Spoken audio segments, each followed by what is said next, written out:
النهارده ان شاء الله هنتعلم ازاي ننطق كلمات زي IELTS, Washington, obviously, extraordinary, except and accept.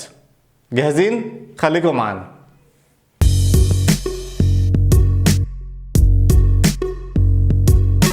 السلام عليكم، ازيكم عاملين ايه؟ يا رب تكونوا بخير. معاكم اسلام من ايزي انجلش.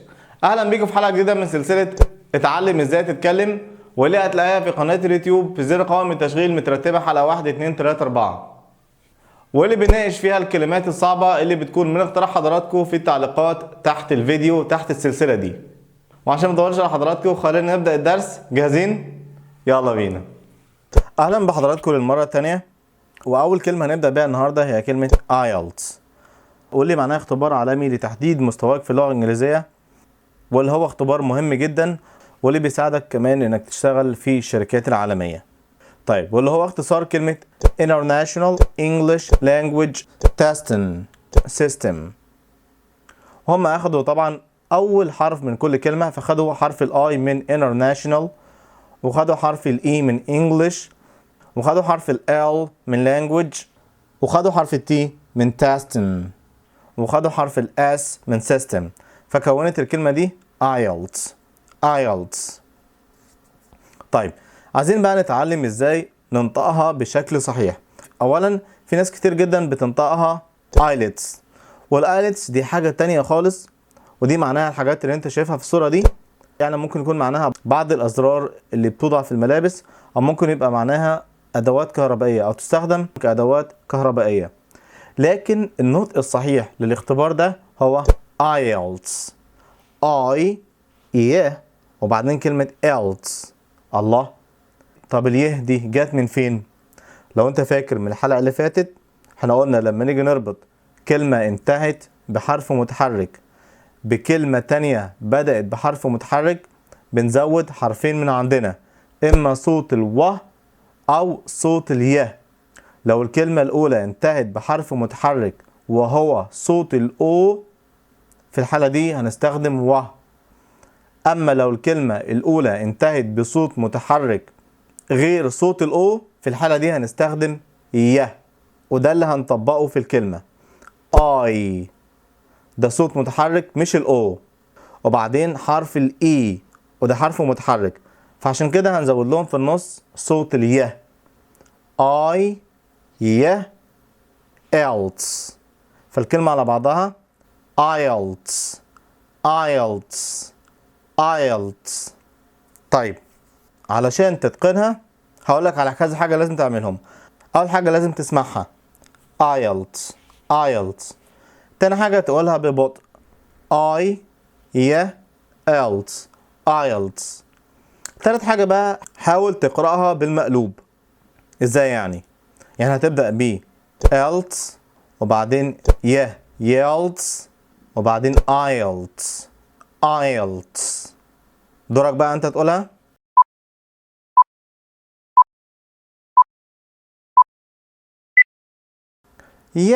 well done. IELTS. طيب، تاني كلمة معانا هي كلمة واشنطن، واللي هي عاصمة أمريكا، واللي ناس كتير جدا بتتلخبط في نطقها علشان فيها حرف الجي، وحرف الجي ده حرف silent، يعني صامت، يكتب ولا ينطق.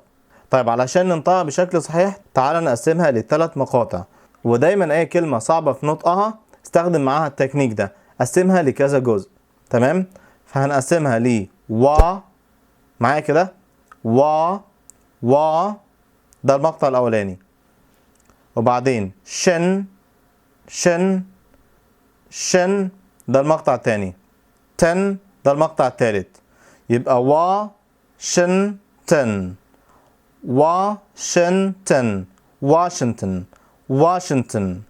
واشنطن. دورك بقى انت تقولها.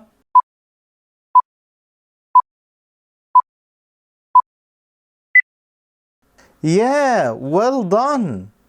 الكلمة اللي بعد كده هي كلمة obviously، واللي معناها بوضوح. طيب، هنستخدم معاها نفس التكنيك اللي فات، ان احنا نقسمها لكذا مقطع. هنقسمها لأربع مقاطع. اول مقطع اب. طبعا احنا هننطقها بالامريكان اكسنت لاننا هنا في القناة مهتمين بالامريكان اكسنت لانها اللهجة الاشهر والاكثر استخداما في العالم، كمان هي اللهجة الاكثر استخداما في بيئة العمل. فالامريكان بينطقوا الحرف الاولاني وبعدين الباء ساوند تبقى اب اب اب. تمام، ده المقطع الاولاني. المقطع الثاني في ولما ننطق الفي هتخلي الاسنان العلوية على باطن الشفة السفلية. في اب في. المقطع الثالث يس يس يس. المقطع الرابع لي يبقى اب في يس لي. طب تعالوا نقولها كلها على بعض. obviously obviously.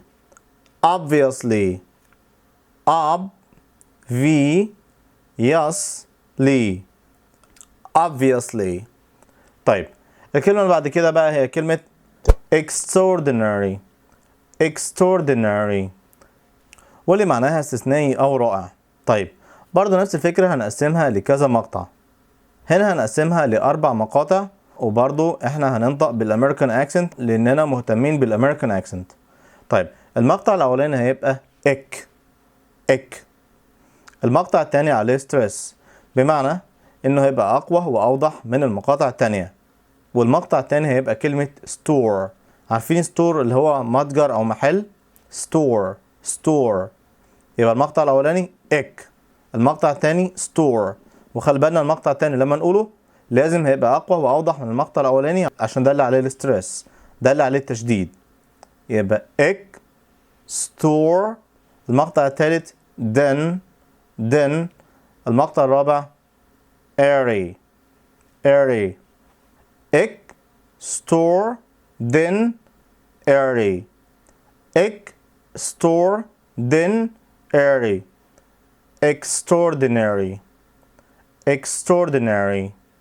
extraordinary.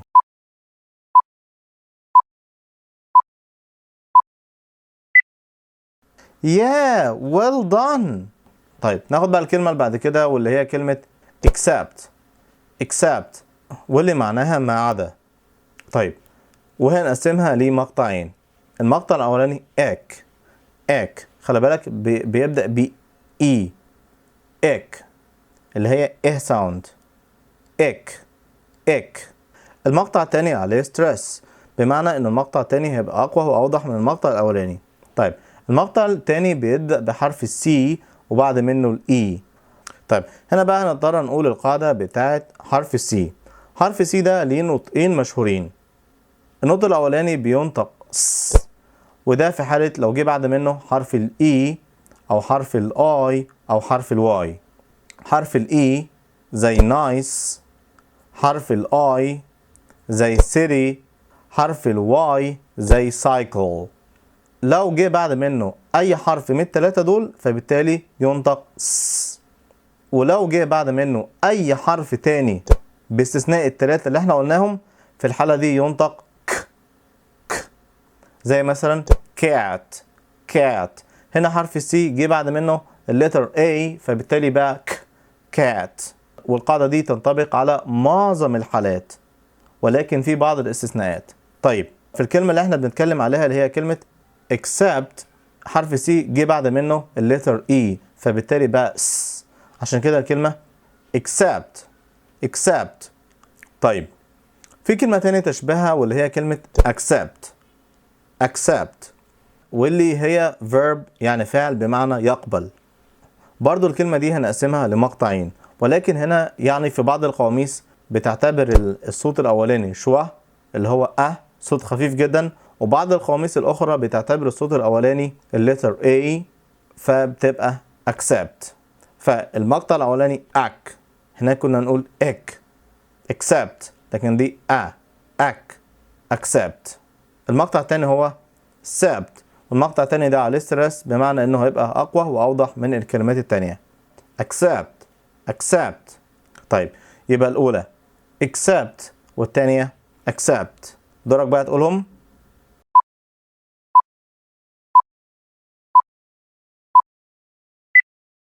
Yeah, well done. طيب لو عندك اي كلمة صعبة في نطقها اكتبها في التعليقات تحت الفيديو، وان شاء الله هنعملها الفيديو المرة اللي جاية. وبكده نكون وصلنا لنهاية درس النهاردة. اتمنى اكون ساعدتكم لو بجزء بسيط انكم تحسنوا الانجليش بتاعكم. We thank you for watching guys. I'll see you next video.